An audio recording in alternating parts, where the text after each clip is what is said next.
झांसी की रानी लक्ष्मीबाई की शौर्य गाथाएं किसको नहीं पता।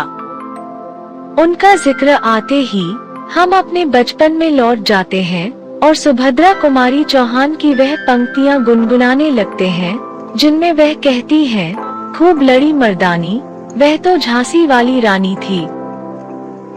तो आइए सुनते हैं इतिहास के पन्नों में स्वर्ण अक्षरों में दर्ज रानी लक्ष्मीबाई की हिम्मत, शौर्य और देशभक्ति की कहानी। सन 1828 में वाराणसी जिले के भदैनी में मोरोपंत तांबे के घर में एक बच्ची का जन्म हुआ। उस बच्ची का नाम रखा गया मणिकर्णिका। नाम बड़ा था, इसलिए घर वालों ने उसे मनु कहकर बुलाना शुरू कर दिया, जिसे बाद में दुनिया ने रानी लक्ष्मीबाई के नाम से जाना। मनु अभी बोलना भी नहीं सीख पाई थी, पर उनके चुलबुलेपन ने उन्हें सबका दुलारा बना दिया। देखते ही देखते वह कब 4 साल की हो गईं, किसी को पता नहीं चला। फिर अचानक एक दिन उनके सिर से माँ भागीरथी बाई का साया हट गया। उन्होंने हमेशा के लिए अपनी आंखें बंद कर ली थी। अब पिता मोरोपंत तांबे ही थे, जिन्हें मनु को माता और पिता दोनों बनकर पालना था। बिन माँ की बेटी का पालन पोषण करना आसान नहीं था, पर पिता मोरोपंत ने धैर्य नहीं खोया। नहीं उन्होंने अपनी जिम्मेदारी से मुंह मोड़ा। उन्होंने मनु को कभी भी माँ की कमी महसूस नहीं होने दी और एक बेटे की तरह ही बड़ा किया। शायद उन्होंने बचपन में ही मनु के हुनर को पहचान लिया था। तभी पढ़ाई के साथ ही उन्होंने मनु को युद्ध कौशल भी सिखाए। धीरे धीरे मनु घुड़सवारी, तलवारबाजी और तीरंदाजी में पारंगत होती गईं। देखते ही देखते मनु एक योद्धा की तरह कुशल हो गईं। उनका ज्यादा से ज्यादा वक्त अब लड़ाई के मैदान में गुजरने लगा। कहते हैं कि मनु के पिता संतान के रूप में पहले लड़का चाहते थे, ताकि उनके वंश को आगे बढ़ाया जा सके। लेकिन जब मनु का जन्म हुआ तो उन्होंने तय कर लिया था कि वह उसे ही एक बेटे की तरह तैयार करेंगे। मनु ने भी अपने पिता को निराश नहीं किया और उनके सिखाए हर कौशल को जल्द से जल्द सीखती गईं। इसके लिए वे लड़कों के सामने मैदान में उतरने से भी नहीं कतराईं। उनको देखकर सब उनके पिता से कहते थे कि तुम्हारी बिटिया बहुत ही खास है और ये आम लड़कियों की तरह बिल्कुल भी नहीं है। मनु के बचपन में नाना साहिब उनके दोस्त हुआ करते थे। वैसे तो दोनों में उम्र का काफी बड़ा फासला था। नाना साहिब मनु से लगभग 10 साल बड़े थे, लेकिन उनकी दोस्ती के बीच कभी उम्र का यह अंतर नहीं आया।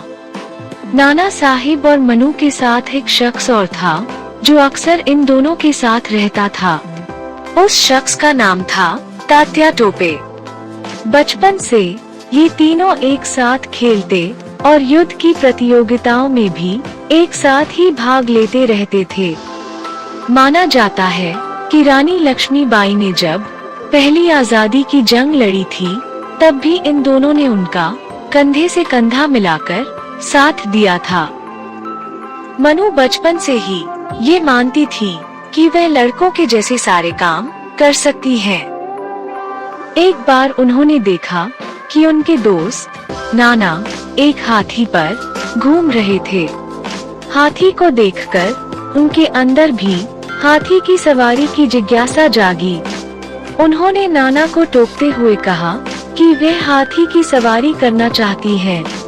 इस पर नाना ने उन्हें सीधे इनकार कर दिया। उनका मानना था कि मनु हाथी की सैर करने के योग्य नहीं है। ये बात मनु के दिल को छू गई और उन्होंने नाना से कहा कि एक दिन उनके पास भी अपने खुद के हाथी होंगे। आगे जाकर जब वे झांसी की रानी बनी तो ये बात सच साबित हुई। मनु महज 13-14 साल की रही होंगी जब उनकी शादी झांसी के राजा गंगाधर राव से कर दी गई। उन्हें एक पुत्र की प्राप्ति भी हुई थी, लेकिन 4 महीने की अल्पायु में ही उसकी मृत्यु हो गई।